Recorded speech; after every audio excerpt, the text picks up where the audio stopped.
Mr. Languedoc, sir.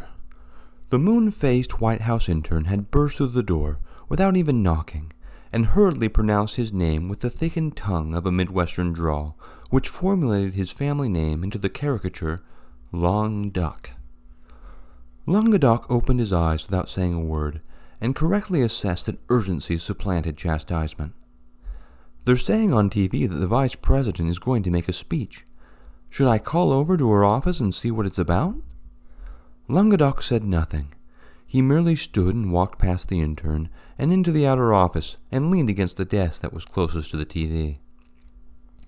And although the actual speech was scheduled to occur simply a few hundred meters from where he stood, Languedoc felt as though he were watching events occur on the other side of the globe.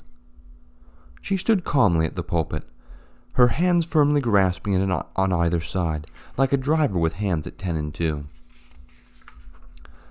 She was flanked by the Secretary of Health and Human Services and the Director of the CDC, while persons in the background stood in various medical attire, nurses in scrubs and doctors in white lab coats.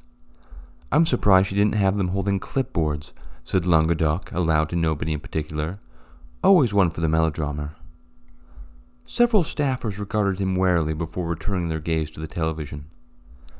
"My fellow Americans," she began gravely, "for too long have we suffered. For too long have we borne the brunt of indolent prosperity. For too long have we been made to feel insufficient. Since the very beginning, since the very first conquistador extended one smallpox-riddled hand to the native peoples of this continent, since the first African slave was ripped from his homeland and forced to labor until death found him in the sugar-cane plantations of the Caribbean, we have been made to bear witness to the awful nature of despair upon which this country has been built, and to this day we see its handicraft expressed in the horrendous moral poverty of racism and bigotry which adorns it like shrines in a temple.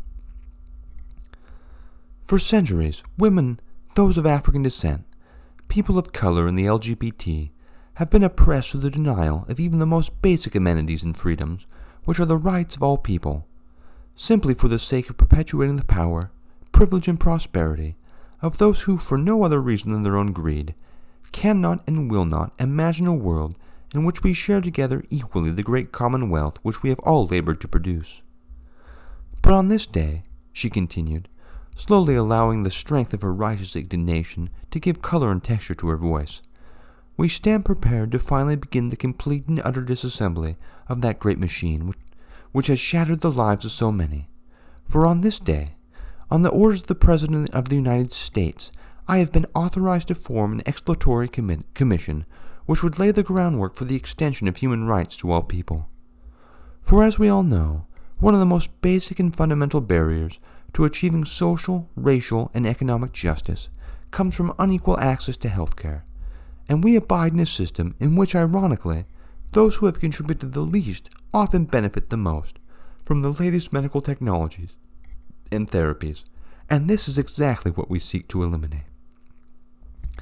And so, I am happy to announce that it is the explicit stance of this administration that we must, as quickly as possible, end the private practice of medicine in order to facilitate its more equitable distribution."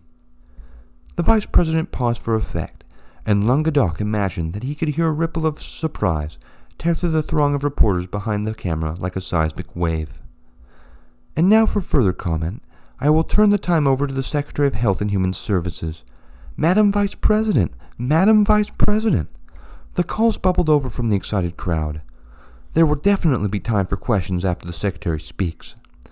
"But Madam Vice President," came one distinct voice from the crowd, "what would you say to Americans that feel as though they have a right to the best health care they can afford?" "I would say to them," said the Vice President coolly, as she regarded the itinerant reporter, "that those who wish to receive better medical care should consider voting to raise their taxes."